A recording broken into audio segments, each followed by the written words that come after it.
श्री प्राणनाथ निज मूलपति श्री महराज सुनाम। तेज कुंवरे श्यामा युगल पल पल करूं प्रणाम, पल पल करूं। यहाँ से ती चल के आए मंडई बंदर, तहाँ साथ सब आए मिले बाग में लई जागा उतारा कार बाग में लई जगह उतारा। गए बिहारी जी खंबालिए, फरमाइए सुनो सर।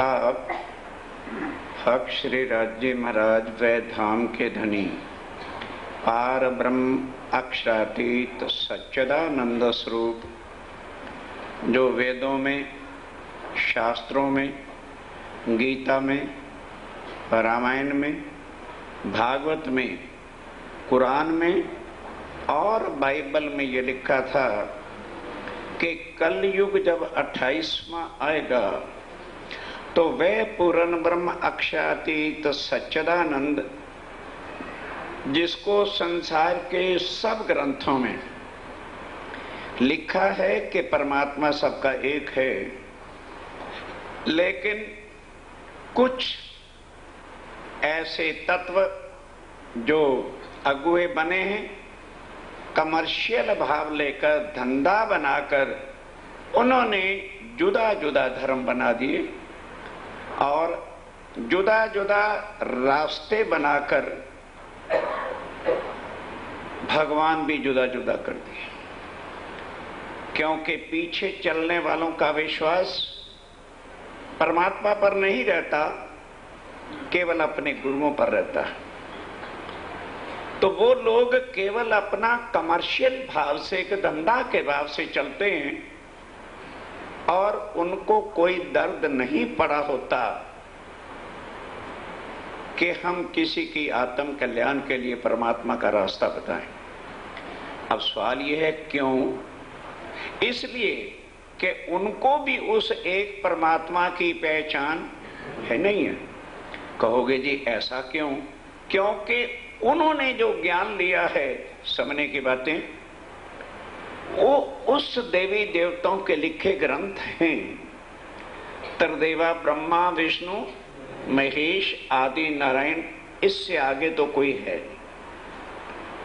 तो उन्होंने जब कहा कि हम परमात्मा को जानते नहीं, उन्होंने जब नेति नेति, किसी ने काल को, किसी ने निराकार को, किसी ने साकार को, किसी ने पिंड को, किसी ने ब्रह्मांड को, किसी ने पानी को, किसी ने वृक्षों को परमात्मा का रूप दे दिया, तो पीछे चलने वाली दुनिया का दोष क्या था?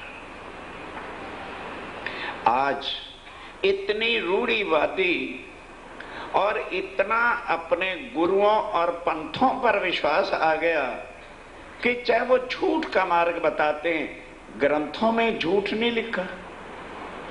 गुरु नानक देव जी ने क्या कहा? नानक एक को सुमरिए, जन्म मरण दुख जाए, दूजा काहे सुमरिए। पर है कोई आज उस एक की खोज में है ना? शरीर के पंथ के पीछे चलते हैं, आत्म का जरा भी दर्द नहीं। इसी तरह से हिंदुओं के अंदर भी मूल वेदों में क्या कहा? एको ब्रह्म द्वितीय नास्ति। क्या उस परब्रह्म की पहचान किसी को हुई? तो दुनिया का क्या दोष था? इसी तरह से कुरान में भी वही भाषा का अंतर और कुछ नहीं। कुल हु अल्लाह अहद, कुल का, कुल आलमीन का, कुल जहानों का परमात्मा एक है। क्या उन मुसलमानों को पता चला? अगर वो पता चलता तो वो आज अजमेर में जाकर के ख्वाजा शरीफ की कब्र को क्यों पूजते? कब्रों पर चदरे में क्यों डालते? कहना मुख से कुल्हू अल्लाह अहद और मानना मिट्टी के मस्जिदों को, तो उसमें क्या अल्लाह की प्राप्ति, पारब्रह्म की प्राप्ति हो जाएगी? इसी तरह से एज लाइक दैट, बिल्कुल डिट्टो कॉपी। क्रिश्चियन लोग आज इतना दावा लेते हैं, वो तो भाग्य से अमेरिका में जाने का पता चल गया, तो मैंने उनके लिटरेचर और उनके पादरियों से भी जाके मिला। वो क्या कहते हैं, खुदा जब आएगा कब्रों से मुर्दे उठेंगे। जैसे मुसलमानों ने आधी दुनिया में कब्रिस्तान बना रखे हैं, तो अमेरिका वालों ने भी आधी जमीन पर कब्रें बनाई हुई। मैंने कहा भाई कौन सी कब्रें? कहते जी यही कब्रें। मैं कहा जरा एक कब्र को खोद के देखो, जिसको तुमने आज से 25 वर्ष पहले दबाया था, क्या उसकी हड्डियां भी हैं वहां पर? अब ये सारी चीजें लिखी हैं कि जब खुद खुदा आएगा तब इन बातों की हकीकत के मायने खोल करके बताए। उन्होंने आके कहा वो इंसान, वो मिट्टी की कब्र तो कीड़े खा जाते हैं, हड्डियां भी, ये कब्रें बैठी हैं। इसके अंदर जो जीव आके मुर्दा हो गया है, जिसको ये भी पता नहीं कि मैं कौन हूं, कहां से आया हूं और मरने के बाद जाना, जब वो पार ब्रह्मक्षातीत की जो एक परमात्मा है उसकी पहचान करेगा, तो मुर्दा शरीर से उठकर अपना संबंध उससे जोड़ेगा और जन्म मरण से और सदा के कर्मों के बंधन से छूट करके वो भवसागर से वही ज्ञान अब नलिये के अंदर।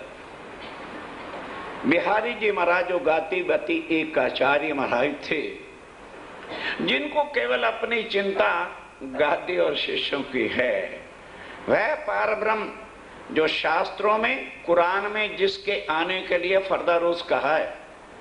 अब उन काजियों से, मक्का मदीने के काजियों से सवाल करो कि अभी कुरान सच्चा है कि झूठा? इतने में वो लड़ मरने के लिए तैयार होते हैं। तो कुरान में लिखा है कि फर्दा रोज को अल्लाह ताला, जिसको एक ब्रह्म कहते हैं, वो दुनिया में आएंगे। तो वो समय कौन सा था? फर्दा रोज कहते हैं कल के दिन को। दुनिया के साल 1000, खुदा का दिन 1। दुनिया के साल 100 और खुदा की रात 1। यानी 11वीं सदी में वह पूर्ण ब्रह्म परमात्मा किसी ना किसी तन में आकर के खुद अपनी पहचान कराएगा। और वही शास्त्रों में लिखा है कि जब साका साल 1 का पूरा होगा और 1735 का साल होगा, तब वह परब्रह्म स्वयं कुंभ के मेले में एक मानव तन में आकर के जो है जाहिर होंगे। सुंदर साथी जी, इस ज्ञान से बिहारी जी को स्वामी जी कह रहे हैं कि महाराज, मैं जानता हूं कि आप किसी प्रकार की चर्चा सुना सकते नहीं, तो उसकी चिंता मत करो। मैं ही सारे को पारब्रह्म की पहचान कराऊंगा। और जो सतगुरु देव चंद जी के नजर है कि शाह कुंडल और शाह कुमार को जगाएंगे, तब हम परम धाम जाएंगे। उस कार्य को पूरा करने के लिए मेरे साथ मिलकर के चलो। और तुम्हें चर्चा नहीं आती है, मैं जानता हूं, मैं तुम्हें ऊपर बिठाऊंगा। इस तरह का ज्ञान अब बिहारी जी कैसे सहन करते। यहाँ से विदा होकर मडई बंदरगाह से बिहारी जी महाराज कहाँ आए? खंभाली। ध्यान के साथ। अब स्वामी जी खंभालिये से उस तरफ जा नहीं सकते, क्योंकि गुजरात शुरू हो जाता है। इस वास्ते बिहारी जी तो गए, और जाती बार कितना आज भी गुरुओं के दिल में विरोध है, उस समय भी था। अब बिहारी जी ने सोचा कि मेराई ठाकुर अपने साथियों के साथ इधर ही आने वाले हैं, तो मैं राजा को शिकायत कर दूं। जब उनकी नाव आएगी तो पकड़ करके जेल में डाल जाएंगे। जाती बार ये कह करके तब वो जो है नौतनपुरी गए। तब एक शख्स ने कहा राजा से शिकायत करवा दी, तुम्हारे गांव में मेरा ठाकुर खंभालिये आएगा, इत उतरेंगे। ये तो उनकी नाव कल परसों आने वाली है। राजा कान के कच्चे होते ही थे, पुलिस की चौकी बिठा दी। वे रखता था दुश्मनी, वो तो पहले से दुश्मनी रखता ही था। दिल में असल की, दिल में असल की। 3 चौकी बिठाई सब, उन्होंने पुलिस की चौकी सब जगह बैठा दी कि जो भी नाव आए और मेराय ठाकुर का नाम पूछ करके उनके साथियों से जेल में डाल देना। सब साथ चढ़े नाव पर। अब उधर सुनना, चौकी बैठ गई, अब इधर सब सुंदर साथ। स्वामी जी, क्योंकि सूरत के 4 सुंदर साथ अपनी पत्नियों को लेकर यहाँ चर्चा सुनने आए थे। चर्चा सुन के उन्होंने कहा कि स्वामी जी कृपा करो और सूरत चलो, वहां चल के हमें चर्चा सुनाइए। कहने लगे चलो भाई, लेने ही आए हो तो हम चलने को तैयार हैं। वह सुंदर साथ और बाकी सब सुंदर साथ अब चले, नाव पर बैठते हैं। स्वामी जी पहले नहीं बैठा करते ना, पहले सुंदर साथ। अब जब सब सुंदर साथ बैठ गए तो वो जो मल्लाह था चलाने वाला, उसने समझा कि सब सवारियां बैठ गई हैं, उन्होंने वो लंगर खोल दिया, हवा का लगा जोर और जहाज तो अंदर चला गया। अब लौट के वापस नहीं आ सकता क्योंकि स्टीमर तो है नहीं। स्वामी जी ने इशारा किया, चिंता मत करो, तुम खवालिए होके और सूरत पहुंचो और मैं जंगल के रास्ते होकर जहां खुश्की का स्थान है वहां से होके मैं आपको सूरत आके मिलता हूँ, घोगे आके मिलता हूँ। घोगा जंक्शन है, वहां तुम भी आओ और मैं भी मिलता हूँ। अब ध्यान देना, नाव चल पड़ी।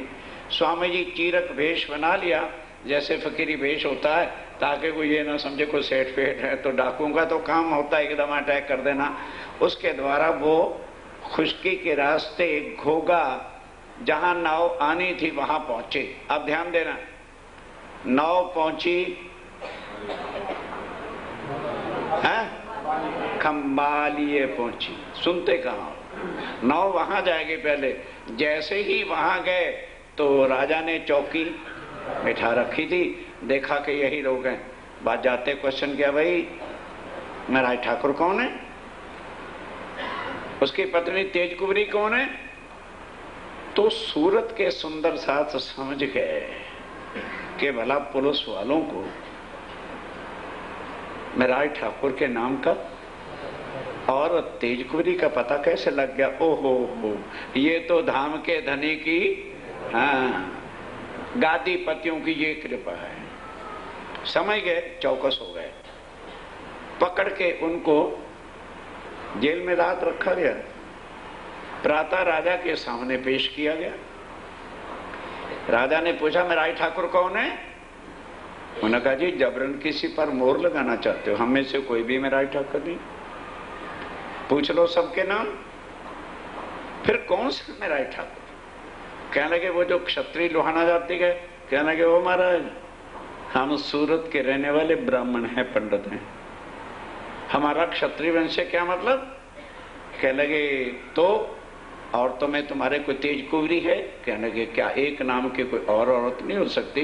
ये तेज कुंवरी हमारी सगी बहन है और इसकी लड़की की शादी थी, हम लड़की के मामा लगते हैं, भाप देने गए थे, नान का लाग जिसको पंजाबी में कहते, वो देने गए थे, दे के शादी करके अब लड़की तो चली गई, बहन को हम अपने घर ले जा रहे हैं। कहने लगे तो क्या ये तुम्हारी बहन भी ब्राह्मण है? कहने लगे वाह महाराज बहुत बात पूछ रहे हो, एक बहन की बहन ब्राह्मण ना होगी तो और कोई लोहाना जाति क्षत्रिय हो जाएगी? कहने लगे अच्छा अगर ये बात है कुंवरी कच्चा खाना बनाओ। नहीं समझे, छूत किस में गिनते हैं? दाल चावल रोटी में, पूरी हलवे में नहीं, वो भी महाराजों का नियम है कि महाराज श्री पक्का भोजन करें। अरे दाल ही खानी तो रोज वही ठीक है, पूरी हलवे उड़ाओ, पक्का भोजन खाओ। अब उन्होंने पक्का भोजन बनाया, कच्चा भोजन, दाल भी बना दी, चावल भी बना दी, सब्जी और रोटी बना के रख दी। तो राजा के आदमी ने कहा अच्छा भी खाओ। उन्होंने कहा जो खाते हैं सिर्फ 4 थाल दे दो, हमें ज्यादा थाली वाले नहीं चाहिए। एक में दाल और चावल मिला लिए, एक में सब्जी रख ली, एक में रोटियां, बस बोलो प्राणनाथ प्यारे की जय, और खाना शुरू कर दिया। उन्होंने रिपोर्ट की थी ये तो जुदा जुदा भी नहीं खाने वाले, एक ही थाली में गपा गप खा रहे हैं, बहन भाइयों से भी ज्यादा इनका रिश्ता है, छोड़ दे। अक्ल से काम लिया जाए, जड़ बुद्धि से नहीं, छोड़ दिया। तब राजा ने कहा अच्छा अभी चौकी बिठाए रखो, हो सकता है मेराय ठाकुर की नाव पीछे आ रही। अब सुंदर साथ एक रात वहां रहा और स्वामी जी पैदल पहले पहुंच गए, खुशकी के रास्ते थे। सोचने लगे भाई नाव को तो पहले आ जाना चाहिए था। बात क्या बन गई, अब दूसरे दिन नाव चली और घोगा पहुंची। श्री जी खड़े इंतजार कर रहे थे। अब पूछा भाई क्या हो गया था? कहने लगे जी गादीपति महाराज श्री जी कृपा कर दी और हम एक रात जेल में हो गया है। सारा कुछ अपना हाल सुनाया। प्रेम जी थावर सुनी। प्रेम जी थावर भाई को अब पता चला ये किसान लोग थे जिनके दिल भाव से भरे होते हैं। बेचारे के पास बैल थे और गाड़ी थी, ये बैलगाड़ी जो होती, उस पर खूब अच्छे गद्दे बिछाए और बैलों के गले में घुंघरियां डाली और डाल करके बजाता हुआ जो है 2 गाड़ियां लेके घोगा पहुंच गया कि स्वामी जी अब और साधन तो और समुद्र के किनारे कुछ होता नहीं है, हम बैलगाड़ियां लाए हैं, इस पर बैठो, अब यहाँ घोगे से स्वाली होकर के सूरत हम आपको ले चलते हैं। अब 30-40 सवारी, 2 बैलगाड़ियां, रेती का किनारा चल रहा है। ध्यान देना, पर बैल चलाने वालों को कोई तरस नहीं होता कि बैल मर रहा है कि जिंदा। अब स्वामी जी सारा कुछ देख रहे हैं। भाई एक तो उनके कंधे पर इतना बोझ लदा है और दूसरा पहिए रेती में। समुद्र के किनारे को पक्की रोड तो बन नहीं सकती, रेती होती है या कहीं कीचड़ होता है। जब वो पहिए वहां धंस जाते हैं तो पचकार के निकालने की बजाय ऊपर से बैल चलाने वाला सुए ठोकता है। फिर भी जो है उनके कंधे भी सूज जाते हैं और उसके बाद भी बैल घुटने तोड़ तोड़ करके गाड़ी को खींचते हैं। ये हालत देखकर स्वामी जी को वाणी उतरती है, रे धारूड़ा मां धूसे तारी। धूसड़ी गुजराती में है, धारूड़ा कहते हैं बैल को। ओ बैल तो अपने जुए को मत छोड़, अपने को बैल बनाते हैं कि अगर ये जानवर बेजान जानवर है और ये अपना लक्ष्य जानता है कि जब मेरे कंधे पर बोझ है तो मैंने अपनी मंजिल पर ही जाकर के बैलगाड़ी को छोड़ना है। चाहे गाड़ी को चलाने वाला सुबह लगाए और चाहे मेरे घुटने टूट जाएं, उससे पहले बैल कभी भी गाड़ी के जुए को उतारता नहीं। अब स्वामी जी अपने कहते हैं, ओ पापी मेरे जीव, तेरे कंधे पर अक्षातीत श्री राज्य महाराज ने जागनी का जुआ धरा है और गादीपति चलाने वाला कदम कदम पर तुझे सुए बिहारी जी महाराज मार रहे। उनका काम है गादीपतियों का सुए मारना और तेरा काम है जागनी का काम करते जाना। जब तक सबकी आत्माओं को जगाकर परम धाम नहीं पहुंचा दूंगा, प्रतिज्ञा लेते हैं, तब तक मैं जिम्मेवारी का जुआ तले रखूंगा नहीं। ये किरंतन उस समय उतरा। सोहाली से चल के स्वामी जी सूरत पहुंच गए। सैयदपुर भगवान के, सैयदपुर भगवान का महल्ला था, उसके घर में चले गए। मोहनदास के रहे और कुछ दिन मोहनदास के रहे। सामने मस्जिद थी, अब आरती भजन सब कुछ होता है तो कुछ खटपट हो गई। तो स्वामी ने कहा ना भाई, हमने किसी के खटपट नहीं करनी है। तब शिवजी भाई और रामचंद्र भाई दोनों जो है स्वामी जी को कहते हैं हमारे घर चलिए, सारी व्यवस्था भी ठीक रहेगी और बहुत खुला स्थान है। तब वो अपने घर ले जाता है, सेवा करने लगे। 17 महीना तारे, 17 महीना स्वामी जी 1.5 वर्ष सूरत में रहे। क्या होता रहा, अब एक एक प्रसंग को सुनिए। अब उसके बीतक सुनो। मोहनदास अमीन के, मोहनदास अमीन के चर्चा हुई जोर, जब वहाँ चर्चा होती है कांद जाले देख के,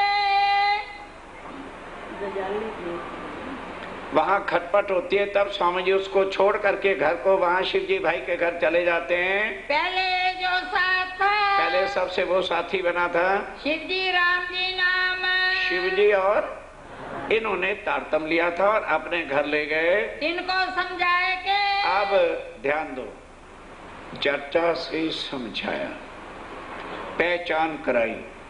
अब मुंह से कैसे कह दे भी मेरे अंदर अक्षरातीत राज्य महाराज बैठी, तो क्या कह दिया कि नौतनपुरी जाओ, बिहारी महाराज गादी पर बैठे वही धाम के धनी हैं, और जाके उनके दर्शन करके आओ। पहले चिट्ठी दे दी रामचंद भाई को, ध्यान देना भाई दोनों हैं, लेकिन बच्चों को क्यों आगे भेज रहे? कौन खड़ा हुआ है कप्तान बन के? तुम्हें नहीं समझ तो मत खड़े हो जाओ, बच्चों को निकालो जी बात। ध्यान दो, अब रामचंद और शिवजी भाई सगे भाई तो दो हैं जरूर, लेकिन किस्मत जुदा जुदा है। रामचंद भाई बहुत गरीब था और शिवजी भाई बहुत अमीर था। रामचंद भाई को चिट्ठी लिख के दी बिहारी जी के नाम से कि जाओ दर्शन करके आओ।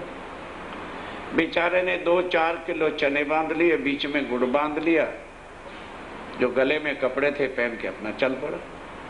2-3 महीने का सफर करे आदमी तब सूरत से जामनगर पहुंचता है। चने भी खत्म हो गए, गुड़ भी खत्म हो गया, जो कपड़े थे पहने वो भी फटे फटीचर हो गए। पहुंचा तो होता क्या है, हजूरी पहले दरवाजे पे बिहारी जी खड़ा कर देते थे कि कौन है। चिट्ठी लेकर के हजूरी अंदर गया, महाराज तो पहले दया कर ही दें, पर जो हजूरी होते हैं वो पूरे कसाई का रूप होते हैं, घबराना नहीं, वो ज्यादा ही अगड़खड़ बने होते हैं। चाहे महाराज जी जागते हैं, नहीं नहीं नहीं नहीं महाराज जी अभी भजन में हैं, फिर आए, अरे नहीं नहीं नहीं महाराज जी अभी भोजन कर रहे हैं, बैठे गप्पे मार रहे हैं, ये होते हैं हजूरी। अब सुंदर साथी जी हजूरी चिट्ठी लेके गया, बिहार जी महाराज ने पूछा भाई कौन है? कहने कि महाराज जी मत पूछो, दूर से कपड़ों में बदबू आती है, मेरे तो हाथ भी धोने पड़ेंगे, इतनी गंदी चिट्ठी में बदबू आ रही है। तब बिहारी जी ने कहा कम वक्त अगर इसमें बदबू आ रही थी मेरे हाथ में क्या होती, ला साबु ला, पहले हाथ धुला। गादी पति जिनकी हम जाके खुशामदे करते मत्थे रगड़ रहे हैं, एक तरफ झूठ और एक तरफ सत्य की पहचान है। करो जो मर्जी, मना नहीं, क्योंकि पहले दिन की चर्चा याद करो, चर्चा नहीं सुनाई जा रही, तुमको पारख ही बनाया जा रहा है। अपनी अपनी डिब्बियों को देखो कि कांच के टुकड़े पाल रहे हैं या कि हीरे की पहचान है। करो मर्जी, दिल ना दुखे तुम्हारा, वही करो। अब चिट्ठी वापस। अब उसने कहा कि भाई मैं फक्त दर्शन करने आया, मुझे भले रोटी ना दो, मुझे अंदर ठहरने के मंदिर में जगह न दो, केवल मेरा प्रणाम स्वीकार। पर अंदर ही किस जाने की इजाजत बांधी थी, तो प्रणाम किसको करते? गरीब प्रणाम नहीं कर सकते। 3 दिन तक भूखा प्यासा बैठा रहा, रोता रहा, अर्ज बेनती करता रहा। जब किसी ने नहीं सुनी तो क्या करता, हार के बेचारा फिर भूखा प्यासा वापस चल पड़ा। पीछे से शिवजी भाई आया, वो घोड़े पर सवार था, फर्स्ट क्लास टॉप क्लास कपड़े पहने हुए थे, और चिट्ठी दी हजूरी को। हजूरी के अंदर पूछा गया कौन है भाई? कि हमारा बहुत मोटा सेठ है। कहता है बेवकूफ, तो मुझे क्या बताना है, जहां पहले उसके घोड़े को जगह दे। नहीं समझे, गरीबों के लिए जगह नहीं, सेठों के घोड़े के लिए जगह दे, और घोड़े को पहले दाना डाल। सेठ जी के लिए वो जो बंद कमरा पड़ता है ना, वो खोल दे, पलंग पलंग देख चद्दर ठीक बिछी है कि नहीं। गरीबों के लिए जमीन पर जगह नहीं है, उनके लिए पलंग वाले दरवाजे खोल दिए।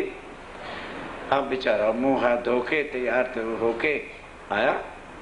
आते बिहारी जी के चरणों में 5 मोहरे रख के मत्था टेका, बहुत प्रसन्न हो गया। हाँ, मैंने आज सुबह ही देखा था, तेरी आत्मा मूल बिलावे में बैठी हुई है, जाओ तेरी आत्मा निर्मल है, उन पाती फेर दे। अब उधर बेचारा रामचंद्र आ गया, आकर के स्वामी जी के चरणों में दुखी होकर के प्रणाम किया। कहा, स्वामी जी ये चिट्ठी,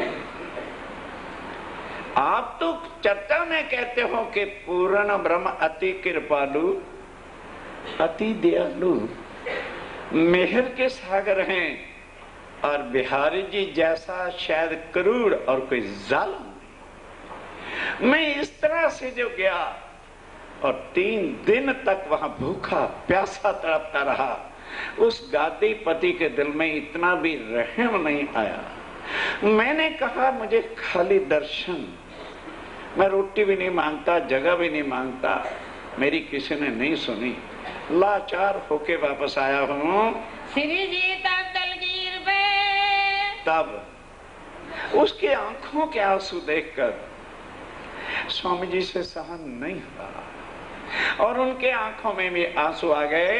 दिल में बेशक, दिल में शक हो गई कि गादी पर बैठ तो गया है, इस पर देवचंद जी की इतनी भी कृपा नहीं, कोरा पत्थर बैठा हुआ है। रे धारा श्री जी के संग। आप ध्यान देना, धारा भाई को भी बिहार जी ने निकाला, उसको भी स्वामी जी ने चरणों में जगह दे रखी थी, और रामचंद्र को भी बिहारी जी ने निकाला था, उसको भी गले जब लगा दिया।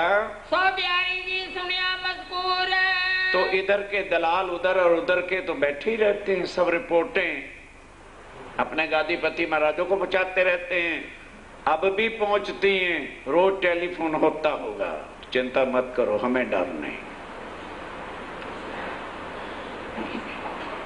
सत्य की राह पे चलने वाला अपनी गर्दन को हथेली पे लेके चलता है, उसे मरने जीने से चिंता नहीं होती। अब ये खबर बिहारी जी को पहुंच गई कि भाई जिस चीज को मैं निकालता हूं उसको मेरा ठाकुर अपने पास रख के एक जमात बना रहा है, अपनी पूजा करवाना चाहता है, अपने को प्राणनाथ कहलवाता है। पुरानी बात नहीं, अब भी चल रही है, जो चर्चा सुनाएगा इस पर ये तिलक लगाई होता है, प्राणनाथ बनता है, अपनी आरती उतरवाता है। किसी ने आरती उतारी? किसी ने मेरी आरती उतारी कभी? पर तिलक लगा हुआ है, आरती उतारते। यही बात गादी से शुरू हुई थी। इसका मतलब है उसको मेरे पर विश्वास है नहीं, मेरा हुक्म ना माने तो, इसलिए मेरा हुक्म नहीं मानता। ए आप कहा मैं बुजुर्ग, ए आप बुजुर्ग प्राणनाथ कहलाना चाहता है। राम जी हम काटिया, मैंने किसको? राम। हाँ, राम जी भाई को, अभी रामचंद्र भाई था ना, उसको मैंने निकाला है। ए इन 3 को रखा साथ में, इनको भी गले लगा के इसने साथ में रख लिया। ए भली न करी इन्होंने अच्छा नहीं किया, दुख पाया इन बात से, इस बात पे बहुत दुखी हुए। तब श्री जी साहब ने सुनी, जब ये बात स्वामी जी ने सुनी कि मैं गरीब साथी को गले लगाता हूँ, तो गादीपति बिहारी जी महाराज को दुख होता है, तो चर्चा करते हुए गरीब सुंदर साथ के लिए हाथ फैला देते कि जो कोई लूला पांगला साथ, जो गरीब सुंदर साथ होगा, जो असहाय सुंदर साथ होगा, अगर मेरी आत्मा परमधाम की है, इंद्रावती ना छोड़े वाको हाथ, और हाथ पकड़ पहुंचा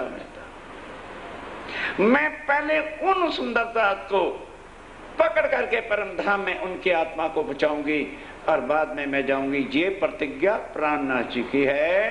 तब श्री साहब जी ने कहा, तब श्री जी साहब ने क्या कहा? जो कोई लूला पांगला साथ, लूला पांगला का मतलब जिसका कोई सहारा नहीं, असहाय हैं, श्री इंद्रावती ना छोड़े तिनको। कहते हैं मैं प्रतिज्ञा करता हूँ कि मेरी आत्म को जब राज्य महाराज ले जाएंगे तो पहले मैं गरीब असहाय सुंदर साथ, कौन से? जिनका राज्य पर पक्का यकीन ईमान होगा, उनको पकड़ के मैं साथ लेके जाऊंगी। पहुंचावे पकड़ हाथ, पहुंचावे पकड़ हाथ, इतनी गारंटी प्राणनाथ जी ने गरीब असहाय सुंदर साथ के लिए दे रखी है। इन समय गोवर्धन अब अक्षरातीत देख रहे हैं कि भाई जागने का काम होना है संसार में, तो पैसा तो चाहिए, मांगते नहीं। जिसके अंकुर में सेवा होती है वो ये नहीं कहता रहता अजय हमारी 60-70 लाख की मिलें हैं तो तेरी मिला को क्या धूप जलाएंगे, हमारा उससे क्या लेना देना। गोवर्धन ठाकुर, गोवर्धन दास अवासी बंदर में रहता था। उसको पता चला कि स्वामी जी जगह जगह जागनी करने के लिए जा रहे हैं। अपनी जितनी जमीनें थी बेचनी शुरू कर दी, मकान बेचने शुरू कर दिए, और ला के कुल पैसा अभी आधे बेचे और सूरत में स्वामी जी के चरणों में कि स्वामी जी ये आपका ही तो दिया था, क्या मकान उठा के मैं परमधाम ले जाऊंगा? अगर वो सुंदर साहब की सेवा में नहीं लगे तो मैं उस धन को और क्या करूंगा उन चीजों। आप इसको खर्च करके जागनी का काम करिए, मैं इतने में बाकी संपत्ति भी बेच करके चरणों में रख दूंगा। भीम श्याम भट्ट सुनी। अब चर्चा चालू है। खाली एक रामायण की कथा करने वाले नहीं है, साप्ताहिक रामायण करके पैसा लेके लंगोटा लेके झाड़ के चल देंगे। वेद वालों को वेद से, गीता वाले को गीता से, भागवत वाले को भागवत से। पहचान तो एक परमात्मा की करनी, और वो भी कौन? जो खुद पार ब्रह्म अक्षरातीत हैं। तो एक दिन वेदांत पक्ष की चर्चा हो रही थी और वेद वाले अहंकार के घोड़े पे चढ़ के कहां फंसे हुए हैं? निराकार, बस उससे आगे नहीं। और उसको भी पढ़ने के लिए 14 साल लगाते हैं। भीम भाई और श्याम भट्ट दोनों वेदांताचारी, वेद हमारी उंगलियों पर, और खुद नरकों के कुंड में। सबसे दुर्भाग्य कोई हैं तो वेद को जानने वाले, क्योंकि जितना अहंकार वेद से आता है उतना किसी से नहीं। कोई समझ ले पूर्व जन्म का महापापी हूं जो मुझे वेद और इन चीजों में पढ़ना पड़ा। अब वो भीम भाई और श्याम भट्ट दोनों 14 विद्या निपुण वेदांतों के आचार्य, उनके चेलों ने जाके कहा कि महाराज ऐसे कोई महान शक्ति आई हुई है। गीता की कोई बात करता है तो 1 मिनट में उत्तम पुरुष पार ब्रह्म की पहचान कराते हैं, गीता के हिसाब से कराते हैं। क्षर अक्षर और अक्षातीत उत्तमा पुरुष से तो अन्य। और रामायण की बात होती है तो रामायण में जो राम भगवान ने कहा है उसकी पहचान निजानंद की कराते हैं। वेदों के हिसाब से 1 मिनट में एको ब्रह्म, जो सत्य ब्रह्म, ब्रह्म सत्य जगत, उस सच्चिदानंद की पहचान कराते। उन्होंने कहा है हमने सारी उम्र लगा दी और खाली वेदांत पक्ष को नहीं समझ सके, और देखें भाई चल के दर्शन तो करें, उनकी चर्चा हम भी सुने। दोनों वेदांताचारी चर्चा सुनने आ गए तो कोई ना कोई सुंदर साथ परिचय करा देता था, जी ये सूरत में वेदांताचार्य, ठीक है। स्वामी जी ने वेद पक्ष, जो संसार की सृष्टि, फिर लिखा है ब्रह्म सत्य और जगत मिथ्या, तो स्पष्ट कहा कि वेद तो सत्य कहते हैं लेकिन वेदों के आचार्य उलट चलते हैं। वो परमात्मा को कण कण में व्यापक, और जहां तक व्यापक है उसी को ही परमात्मा मानते हैं। अब वो इतने में ही आखिर वेदांताचार्य थे, अंदर तो चौंक उठे कि जिस ज्ञान को सीखने समझने के लिए हमने उम्र गंवा दी, इन्होंने 1 मिनट में उठा करके पुड़िया हाथ पकड़ा दी। फिर बताया कि जो वेदों में कहा, वेदों को वेद मंत्रों से समझा रहे हैं। क्या? क्षरात परा अक्षरा, वेद मंत्र बता रहा हूं। क्षरात परा अक्षरा, अक्षरात परता पराति परब्रह्म। कोई चीज के अक्षर से भी जो परे है, उरे नहीं, परे जो है वही अक्षरातीत पार ब्रह्म सच्चिदानंद है। इतनी बात सुनते साथ ही भीम भाई की नजर खुल गई कि ओहो, जो वेदों में एक परब्रह्म सच्चिदानंद कहा है, स्वामी जी उसके बिना कोई ज्ञान ही नहीं सुनाते। तो श्याम भाई को कहने लगे, ओ श्याम भट्ट, जरा अकल से इनके सामने बात करना। जो 4 वेद और 6 शास्त्र मिनटों में वर्णन कर गए, तो अपने व्याकरण के हिसाब से कोई मन गणंत श्लोक इनके सामने ना बोल बैठना, नहीं तो बस वो हो जाएगा। कहने के समझ तो मैं गया हूं। अब दोनों गए घर, आपस में वेदों के हिसाब से लगे बातचीत करने लगे। कहने लगे, भाई हम तो मिथ्या से आगे है ही नहीं हमारे पल्ले। आ करके दोनों ने चरणों में शीश रख दिया। बोलो श्री प्राणनाथ और कहा, महाराज हम अपने अहंकार में डूबे थे। जिन्होंने अहंकार छोड़ना ना, 1 सेकंड पे पल्ला जाते हैं। और जो कहते हमने इतनी तपस्या करके भी और सारी उम्र उसी में चूल्हे में सड़ते रहेंगे अहंकार के, और नहीं निकल सकते बाहर।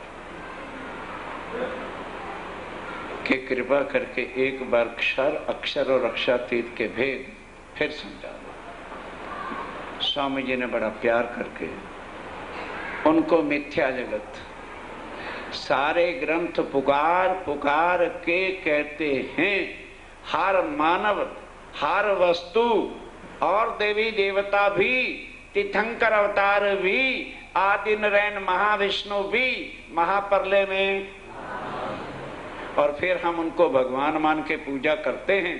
करो करो, मना नहीं।